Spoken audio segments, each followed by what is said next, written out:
they're the ones that made us successful with whatever we did accomplish here. I think that the guys sitting here today are the same type of individuals that sat here 25 or 30 years ago, or maybe sat here 50 years ago. I don't know that. But I think you're all the same type. I think there's the same abilities, desires. I know one thing, you're intelligent or you wouldn't be here. Two, I know you're tough or you wouldn't be here. I think that you are overachievers, which is what it takes to win in a football environment, overachievers. And I got to feel that you have the will to win. You want to lead the academy as winners, as other teams have left. You look at the past, and all you hear in the past are the great 44 team national championship teams, 58 undefeated teams. You go right on, and there's a lot of teams. But I want to mention something that you may not be aware of. 1944 and 45 national championship teams. Blanchard and Davis, the greatest teams in the history of Army football. Before 44, Army had lost 5 straight games to Navy. 5 straight games. You know how many points Army scored in those 5 games? All 5, 6. But they came on, became a national championship, became a great team. 1958, the undefeated team. They had only beaten Navy 2 times in the previous 8 years. You can go to the 66 team, another fine team. They did go to the Sugar Bowl and so forth. The previous 7 games, Army had won 1 against Navy. And when we had the 84 team here, they had only won 1 of 11 games of the previous game against Navy. 1983, we were the worst team in college football. We lost to Lehigh, we lost to Harvard, we lost to Colgate. Notre Dame beat us 40-0. Navy out at the Rose Bowl beat us 42-13. And in the previous period of time, in playing major college teams, Army had won 5 games and lost 57 against major college teams. So this was a team that was, you would say, was down and out. But those players that made up that team turned us around and enabled us to win. Now, some of you guys sitting there someday are going to be generals. Some of you are going to be generals. Some of those guys off of those teams are now generals. Tim McGuire, who I think was the first general in his class, was a defensive tackle for us back then. John Thompson, who was a commandant recently, was a defensive back. Rob Olsey, if you ever see the highlight film of the 1984 season, you'll see the greatest form tackle you could ever see in Japan by middle guard Rob Olsey, who's now the general. Some of you may run into these guys a little later on. Scott Spellman, I can see him running a 41-yard touchdown run against Air Force out here in the first night meeting. He's now a general. Others are successful businessmen. You guys are going to have success in your life. And I think you want to leave here with success in football. Success in football. Now, we build our program on 3 things: pride, poise, and team. Pride is something that, and you should talk to some of these guys that are back here this week. They have great pride in what they accomplished here at the academy. They're proud of that accomplishment. You should be proud of the past history of West Point football and be the ones that are going to make winning part of that tradition again. Poise, the ability to handle stressful situations. Just say you're an offensive tackle, you practice all week against the scout team, and you get the job done. You get the game, the guy you're playing across from is quicker, stronger, faster. That's when you have to have the ability to handle a stressful situation. That's poise. It takes poise to win football games. And then team, being together as a team. And I have a little different concept, I think, of team, because team starts with the individual. The individual has to be totally into what he's doing. Players and coaches, they have to, you never look to say, oh, well, they hit a touchdown pass, but I did all the blocking that I'm supposed to do. You've got to say, anytime you are on a team and the team loses, you have to assume some of that responsibility. By the same token, when you're on a winning team, you got to be proud of what you accomplished. There are times I might, after a big win, say, I called it a great game in that game. Because that's the way I think. I think you individually first assume the responsibility for winning and losing, and you tie it to the team. The team is everything, but you as an individual are part of that team. Now, I don't want to take too long talking here, but I want to mention some of the guys. Some of them are here, some of them aren't, that made our team. Some were great athletes, some were not. Mentioned Doug Black, fullback, who gained 1,000 yards 2 straight years. His first year here, he was cut from the football team. The second year, which was my first year, he didn't play. And in the spring, Captain Bob Caslin, who's now the superintendent, came to me and he said, I think you should give this guy a tryout. And I said, why? He said, because he's the best boxer in the company. And I said, well, I don't know that necessarily qualifies him for football. But he came out. He was 8-team fullback. And he worked his way up and became 1,000-yard 2 years in a row for us. And I would say that if he broke 4.9 in the 40, he had his best day. But he could get in there tough and make the extra yards. Another guy who's back here now is Rob Dickerson. Rob was a guy that could have played in a lot of places. He came in here, and in 4 years, now we only played 11 games back then, and we went to 2 bowls during his career. 46 games. He never missed a game. He was never out with any injuries or whatever you call it, with the flu bug, or well, I don't know what you were saying there earlier. But anyhow, you think about that, 46 straight games. When he was a senior, we had some, and he was a good receiving tight end, good catch. Trouble is, we didn't throw the ball very much in those days, but he was a good receiver, good blocker. We lost some interior linemen, and his senior year, in the middle of the season, I asked him to move in and play tackle at 228. Actually, he could play tackle now, whatever. And he moved in and played. That's a winner. That's a winner. Scott Krosick, who's was the head of the English and philosophy here. He's now at Georgetown University. He was a backup tight end. He didn't play. And he was also a backup punter. When we went to the bowl to play Michigan State in early December, our punter was on an honor violation and couldn't play. And so we had to go in and punt. First time, as far as I know, he's ever punted in a college game. He went in there.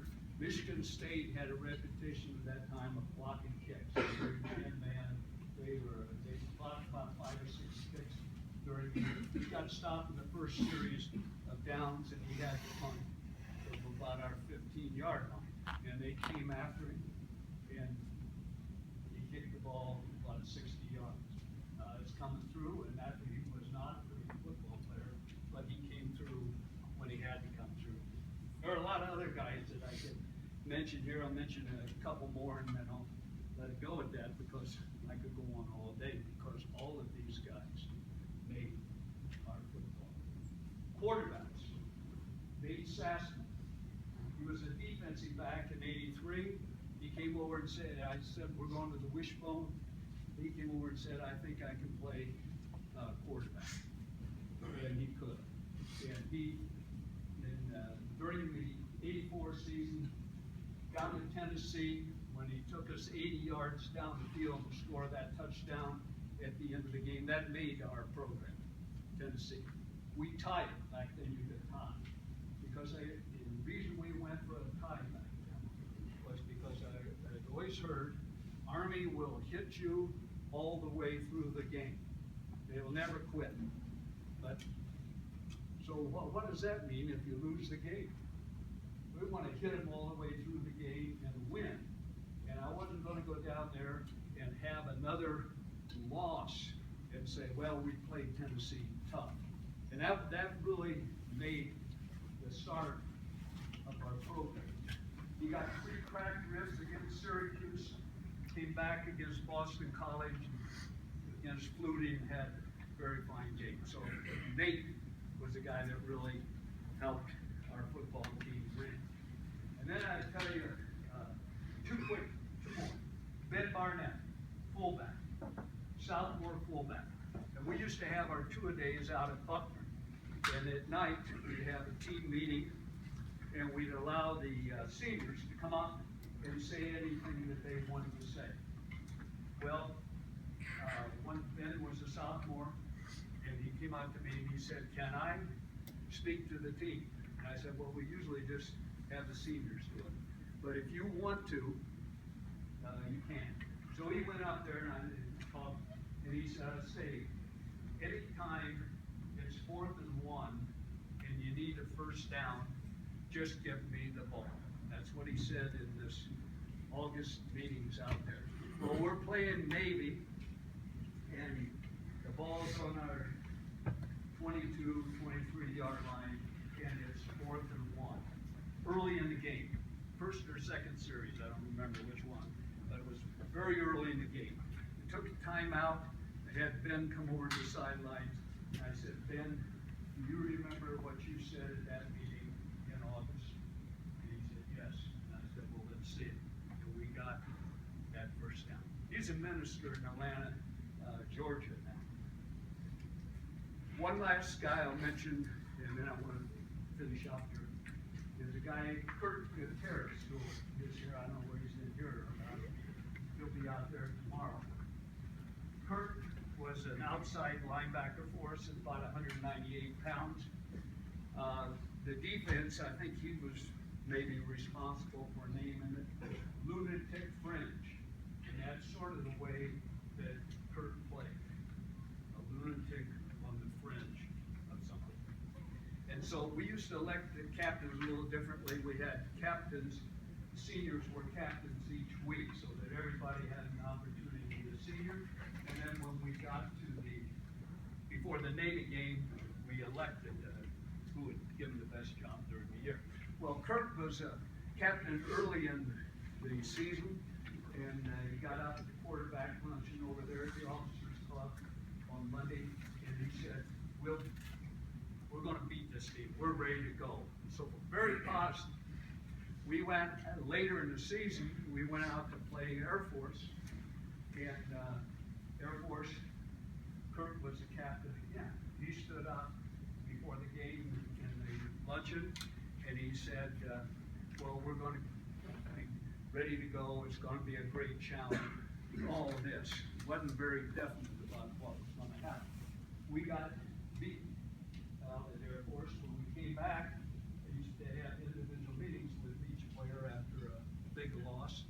And I had Kurt in, and I said, Kurt, in that first game, you were very positive about winning. But when you stood up the other day, you didn't state it very positive. So we're now playing in Illinois in the Peach Bowl, and they had a disco or something. They had all the players and both teams together. The coaches talked and the captains talked. And Kurt got up and he said, I just have one thing to say, is we're going to beat you, Illinois. We're going to beat you, Illinois. And then he walked down past me and he said, is that definite enough for you?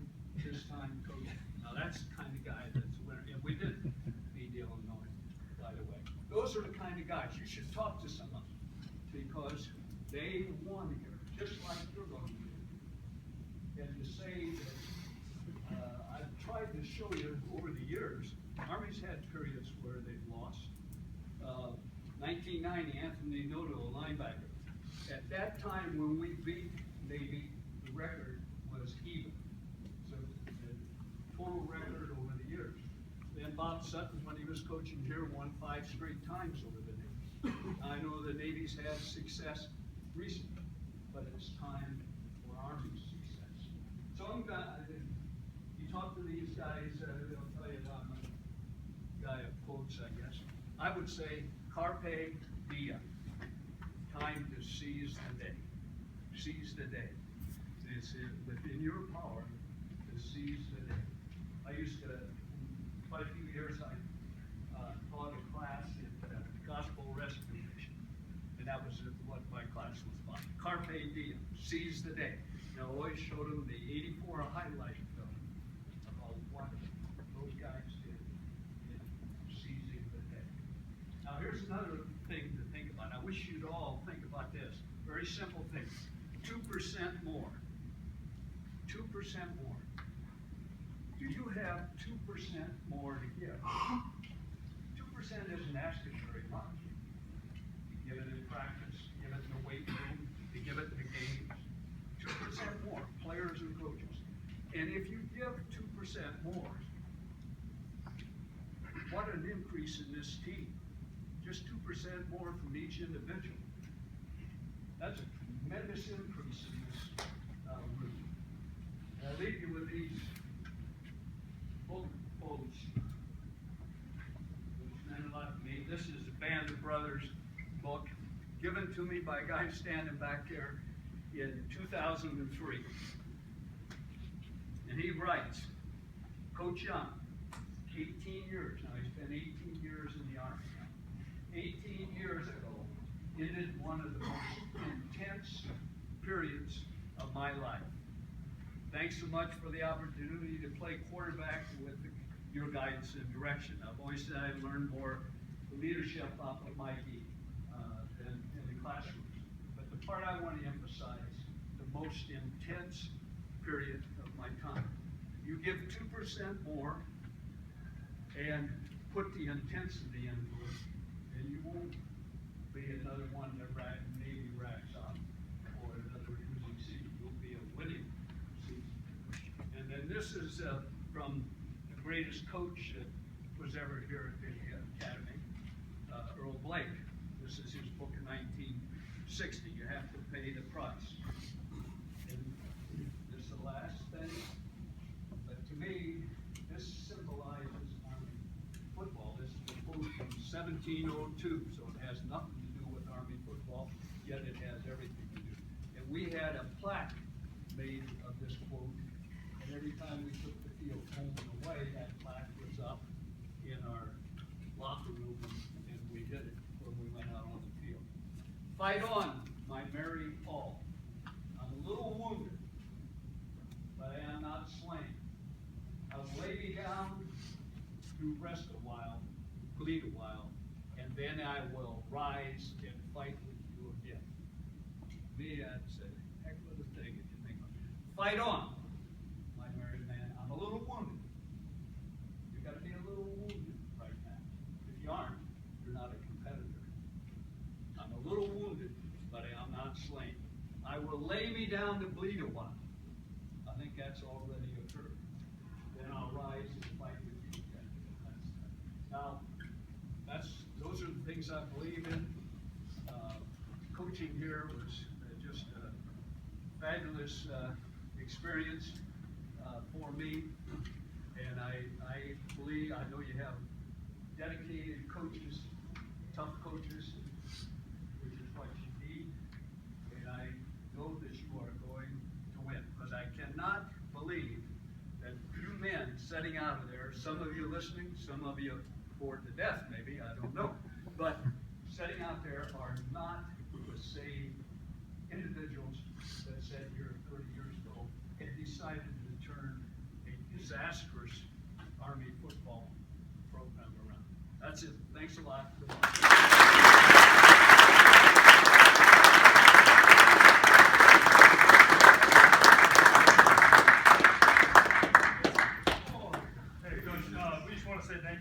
coming up this weekend to feed one of our